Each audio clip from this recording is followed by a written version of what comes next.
The F1 strawberry Elan variety was bred in Holland years ago. The hybrid was designed to have a strong resistance to diseases and produce substantial yields from summer through fall. I read a lot about this variety of strawberries. Elan will grow vigorously and produce an abundance of medium, cone-shaped berries over the course of a season. The fruit is very sweet with a classic strawberry flavor.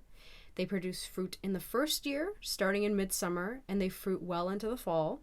I really fell for this advertisement, and I decided to try it out. Although I do have a regular variety of strawberries that I propagate vegetatively, I just decided to compare. It is known that all varieties of modern cultivated strawberries, Fragaria ananassa, is an allo-octoploid species that originated from an interspecific hybridization between Fragaria virginiana and Fragaria kiloensis. Please note that only the first generation, the so-called F1 generations, the first result of the initial hybridization, can be grown to produce true hybrids from seeds. These hybrids are supposed to be propagated further by runners only because the second generation, the F2 propagation from seeds, is not possible due to hybridization barriers. The progeny of F2 generations will not come true to the parent if you can grow them in the first place, of course, because the seeds of the second generation are often infertile. We have a video on our channel debunking common myths around growing strawberries from seeds, especially from store-bought varieties, so you can check out the link in the description below. I was so inspired by the colorful images in the catalog that proposed that the strawberry will produce berries as soon as 3 to 5 months after seeding, so I purchased a packet of seeds from my usual supplier. I paid $9.95 plus tax for only 10 to 12 seeds. So theoretically, if I manage to grow a few bushes, it'll cost me more than $2 per plant. But I really wanted to see if it's worth growing strawberries from seeds at all. In many articles, I found that growing F1 strawberries from seeds have advantages over traditional propagation by runners because apparently there are no viruses, diseases, or pests that can be transmitted via seeds. Also, the use of F1 hybrids express high yield and high robustness against various stresses, although the genetic mechanism is largely unknown. So let's check to see if it's worth an effort. It took approximately 10 days for the strawberries to sprout, and the sprouting rate was far from 100%. In the beginning, the seedlings grew very slowly. They were very delicate. In May, I transplanted them from the tray to the open ground. I also tried growing alpine strawberries, Fragaria vesca, from garden center seeds, but it was a complete failure in spite of me trying to plant the seeds a few times. So forget about it, and let's get back to the Elan hybrid. In June, the seedlings started growing faster, but they were still so much smaller than my other ever-bearing garden strawberries that I purchased in the garden center in a pot, just $9.99 for 4 to 5 plants. Unfortunately, there was no name for this variety on the label, so I don't know which one it was. I assume the patent for this variety was long expired. In mid-May, the garden strawberries were already blooming, and they produced large berries in June. So we shall see if I'm going to get a crop as promised in the catalog from this F1 Elan hybrid seeds. In July, my 4 surviving plants started producing some runners, but they were much smaller, noticeably smaller, than my regular garden center ever-bearing strawberries.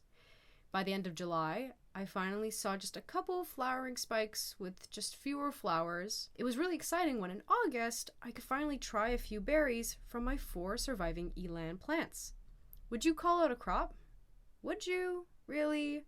In some articles, I saw recommendations to remove first-year runners and flowering spikes to direct all the energy for growth to ensure the next year crop. Funny, yeah. But it is just an experiment, isn't it? I just want to find out if it's worth growing hybrid strawberries from seeds, just for my own information. I have very rich soil. I regularly feed my strawberries with organic fertilizer, such as compost enriched with black soil. I don't use any chemicals such as pesticides or artificial fertilizer, so my soil microbiota stays really healthy. But by the end of the season, the Elan strawberry still looks so much smaller in size. Even the young runners of Elan hybrids were at least twice as small than my no-name regular garden strawberries. Practically in this condition, my Elan moved into overwinter sleep. And I decided to see what happens in the next year. In the spring, I was still dreaming to grow something like this container full of berries from the advertising catalogs. I thought this time it was going to work, so I placed 3 of my 4 surviving eland plants with last year runners in a container with good garden soil with slow-release synthetic fertilizer.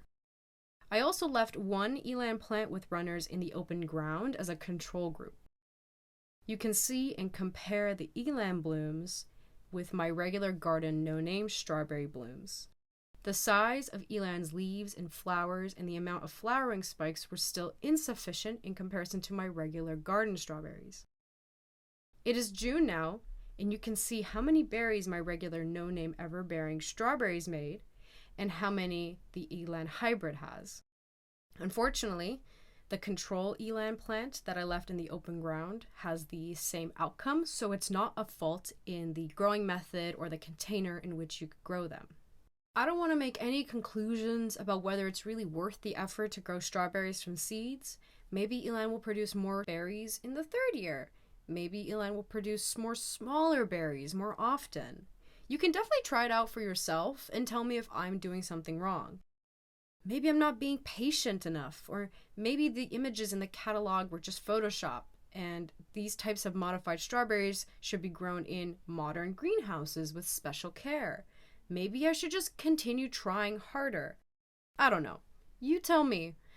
But what I do know is I'm definitely going to stick with my old, traditional, ever-bearing, garden, no-name strawberry varieties. Thank you so much for watching.